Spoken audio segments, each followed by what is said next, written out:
Hi hello നമസ്കാരം friends, welcome to my YouTube channel Pets Life കേരളയുടെ പുതിയൊരു വീഡിയോയിലേക്ക് എല്ലാവർക്കും സ്വാഗതം. അപ്പോൾ ഇന്ന് നമ്മൾ ചെയ്യാൻ പോകുന്ന ചെറിയൊരു വീഡിയോ എന്ന് പറയുന്നത് ഈ ഒരു ഫ്രിഡ്ജിൻ്റെ ബോക്സ് എല്ലാവർക്കും ഓർമ്മ കാണുമെന്ന് വിചാരിക്കുന്നു. ഇത് ഫ്രിഡ്ജിൻ്റെ ബോക്സ് വെച്ച് ഉപയോഗിച്ച നമ്മുടെ ചെറിയൊരു കൂടാണ്. ഇതിൽ ആഫ്രിക്കൻ ലവ് ബേർഡിനെയും ഇട്ടിരുന്നു. അത് വിറ്റതിന് ശേഷം കുറച്ച് സാധാരണ നമ്മുടെ ചെറിയ ലവ് ബേർഡ്സിനെയൊക്കെ ഇതിൽ വാങ്ങിച്ച് വളർത്തിയിരുന്നു. അപ്പോൾ അതിനെയും സെയിൽ ചെയ്തതിന് ശേഷം ലവ് ബേർഡ്സിനെയൊക്കെ വേറൊരു ചെറിയ കൂടിലോട്ടാക്കി ഈ രണ്ട് ഫ്രിഡ്ജിൻ്റെ ബോക്സുകൾ ഇങ്ങനെ വെറുതെ ഇരിക്കുകയാണ്. അപ്പോൾ ഇതൊന്ന് ക്ലീൻ ചെയ്ത് നമുക്ക് പുതിയ കുറച്ച് കിളികളെ ഇതിലോട്ട് ഇടണം. അതാണ് ഇന്നത്തെ ഒരു വീഡിയോയിലൂടെ കാണിക്കുന്നത്. അപ്പോൾ അതെല്ലാം ക്ലീൻ ചെയ്ത് നല്ല വൃത്തിയാക്കി വെച്ചിട്ടുണ്ട്.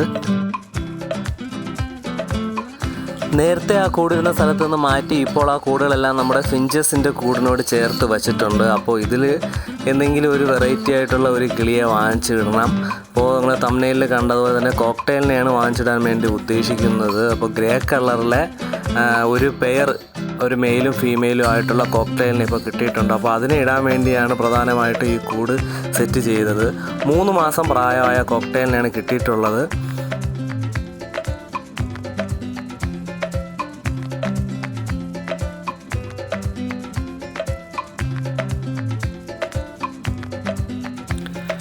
അപ്പോൾ കൂടെല്ലാം വൃത്തിയാക്കിയ സ്ഥിതിക്ക് നമുക്ക് നമ്മുടെ കോക്ടെയിലിനെ നമ്മുടെ കൂടിലോട്ട്, അപ്പോൾ ഈ കാണുന്ന ഒരു ബോക്സിലാണ് കോക്ടെയിൽ രണ്ടും ഇരിക്കുന്നത്. അപ്പോൾ ഇത് നമ്മുടെ കൂട്ടിലോട്ടൊന്ന് വിടാം. 3 മാസം പ്രായമായ കോക്ടെയിലാണ്. അപ്പോൾ നേരത്തെ ആഫ്രിക്കൻ ലവ് ബേർഡ്, സാധാരണ ലവ് ബേർഡ്, പിഞ്ചസിനെ എല്ലാം വളർത്തി. അപ്പോൾ കോക്ടെയിൽ ആദ്യമായിട്ടാണ് വാങ്ങുന്നത്.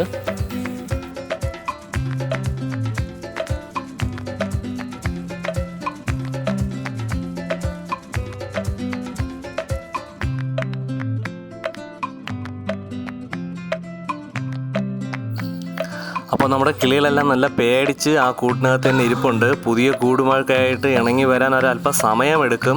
പതുക്കെ നമുക്ക് ഈ ഒരു ബോക്സ് തുറന്ന് കിളികളെയെല്ലാം ഇതിലോട്ട് വിടാം. അപ്പോൾ ഇതാണ് ഫ്രണ്ട്സ് പുതുതായിട്ട് വാങ്ങിച്ചിരിക്കുന്ന കോക്ടെയിൽ, മെയിലും ഫീമെയിലുമാണ്. അപ്പോൾ 3 മാസം പ്രായമായതാണ്. ഇപ്പോൾ പുതിയ കൂട്ടിലോട്ട് ആയതിൻ്റെ ഒരു പേടിയും കാര്യങ്ങളൊക്കെ കൊണ്ട് ഒരു മൂലയിൽ അങ്ങനെ ഒതുങ്ങി നിൽക്കുകയാണ്. അപ്പോൾ ഇതിനാവശ്യമായ എല്ലാ സജ്ജീകരണങ്ങളും ഇതിൽ ചെയ്തിട്ടുണ്ട്. ഇപ്പോൾ ഇതിന് കഴിക്കാൻ പരുവായത്, സീഡൊന്നും കഴിക്കാറായിട്ടില്ല. അപ്പോൾ നിലവിൽ ഞാൻ വാങ്ങിയ ആ ഫാമിൽ നിന്ന് കൊടുത്തുകൊണ്ടിരുന്നത് ബ്രെഡ് ചെറുതായിട്ട് നനച്ച് വെച്ച് കൊടുക്കുമായിരുന്നു. അത് കഴിക്കും. അപ്പോൾ ആ രീതിയിൽ തന്നെയാണ് ഞാനും കൊടുക്കാൻ പോകുന്നത്.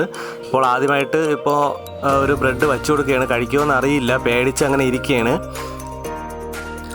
ബ്രെഡ് വെച്ച് കൊടുത്തപ്പോൾ കിളികളൊക്കെ വന്ന് നോക്കുന്നുണ്ട്, എന്നാലും നല്ല പേടിയുണ്ട്. അപ്പോൾ ഇവയെ നമ്മൾ കൂടുതലായിട്ട് പേടിപ്പിക്കുന്നില്ല, കൂടുതൽ വരട്ടാൻ നോക്കുന്നില്ല. അപ്പോൾ ഇതിൻ്റെ അടുത്ത പുതിയ വിശേഷങ്ങൾ അടുത്തൊരു വീഡിയോയിൽ പങ്കുവയ്ക്കുന്നതായിരിക്കും. വീണ്ടും കാണുന്നതുവരെ ഗുഡ് ബൈ.